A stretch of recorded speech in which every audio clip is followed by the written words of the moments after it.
अगर आपको पता चले आखिर इतने लंबे सफर के बाद अंतिम पड़ाव आ ही गया, फुर्सत की सलाह। पहली सलाह एक चरणबद्ध ढंग से हर हफ्ते एक एपिसोड वाली सीरीज आई, मिस मार्वल। कमाल की सीरीज है। इसमें आपको दक्षिण एशिया की, भारत और पाकिस्तान की छौंक खूब नजर आएगी। सुपर हीरोइन की कहानी है और उसका बहुत सारा इंडिया पाकिस्तान एंगल है। आपको कलाकार भी यहाँ के नज़र आएंगे, मसलन सांप सीढ़ी फेम मोहन कपूर और जावेद अख्तर साहब का लड़का, क्या तो नाम है उसका बड़ा अच्छा सा, फरहान अख्तर। और एक वो जो पाकिस्तान के हैं, लड़की लोगों को बड़े क्यूट लगते हैं, खूबसूरत में थे, क्या नाम है उनका, किसी को ध्यान नहीं आ रहा है न्यूज़ रूम में। तुम लोग अपना होमवर्क नहीं करते हो गुरु, हैं? फवाद खान, हम यही देख रहे हैं, आप समझ रहे हैं, लाइव चेकिंग हो रही है। तो ये सब लोग हैं मिस मार्वल में, आप देखिएगा आपको आनंद आएगा। हमने तो देख लिया। और दूसरी वेब सीरीज़ जो मैं रेकमेंड करूंगा वो है सास बहू अचार प्राइवेट लिमिटेड। अमृता सुभाष हमारे वक्त की कमाल की एक्ट्रेस हैं, उनका लीड रोल है और बहुत ही रिलेटेबल कहानी है। तो ये दो हैं मैं रेकमेंड करूंगा। और मैंने आपको पहले भी रेकमेंड किया था, एप्पल टीवी पर तेहरान सीरीज़ है 2 सीज़न की, तो वो आपने देखी ली होगी, मैं ऐसी उम्मीद करता हूँ। तो ये तो देखने दिखाने की बात हो गई। अब किताबों पर आते हैं। ये पाखी पब्लिशिंग हाउस से किताब आई है, आंदोलन जीवी। वरिष्ठ पत्रकार हैं विनोद अग्निहोत्री, उनकी लिखी किताब है।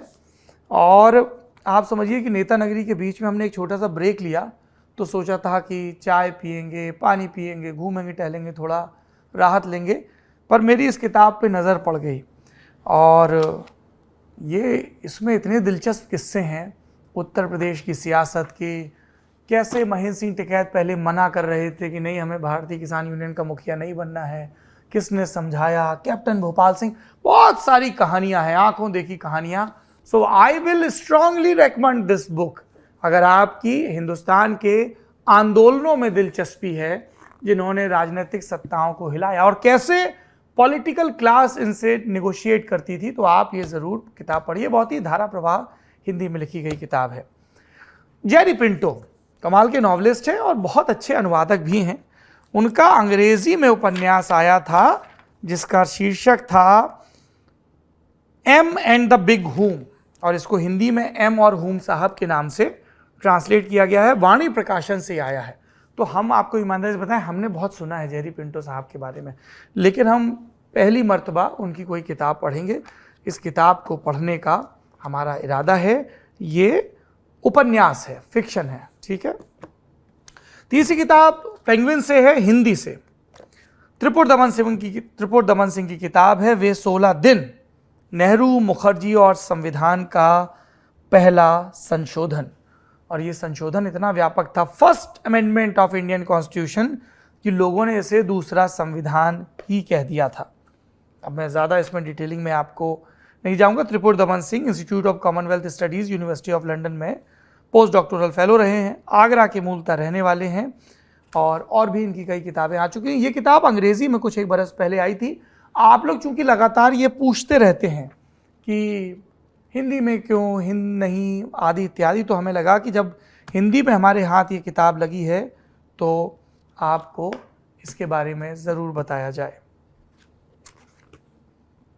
ये हमारे एक नए बुजुर्ग मित्र बने हैं, उन्होंने हमें तोहफे में किताब दी है, Tatya topaz operation red lotus. ये पराग टोपे ने लिखी है और इसे पब्लिश किया है रूपा एंड कंपनी ने। और हम सब ने वो तो पढ़ा था कि रोटी और कमल जो थे वो क्रांति के वाहक थे, प्रतीक थे, पर ये कितने ढंग से डिज़ाइन की गई स्वतंत्रता की लड़ाई थी। अंग्रेज़ों ने तो ये कह के खारिज कर दिया कि एक स्वतः स्फूर्त सैनिक विद्रोह था, म्यूटनी शब्द इस्तेमाल किया उन्होंने। बाद में स्वातंत्र वीर सावरकर ने पहली बार इसे इंडियाज़ फर्स्ट फ्रीडम स्ट्रगल कहा, कि किस तरीके से इसको किया गया था। और कमल का सिर्फ ये नहीं था कि कमल एक जगह से दूसरी जगह, कमल की पंखुड़ियाँ, एक रेजिमेंट में कितने सैनिक होते हैं, एक कंपनी में, एक यूनिट में, और इस तरह से कैसे पास ऑन। तो आपको ये किताब ज़रूर पढ़नी चाहिए, बहुत दिलचस्प लगेगी। और तात्या टोपे के अंतिम दिनों को लेकर बहुत सारी किंवदंतियां चलती हैं कि पकड़ नहीं पाया अंग्रेज, किसे पकड़ा, कैसे खत्म किया, आदि इत्यादि। तो इसको आप ज़रूर पढ़िए। ये सारी इस हफ्ते की फुर्सत की सलाह है। आप कौन सी किताबें पढ़ रहे हैं कमेंट बॉक्स में हमें ज़रूर बताइए। देखते रहिए नेता नगरी। Have a very nice weekend.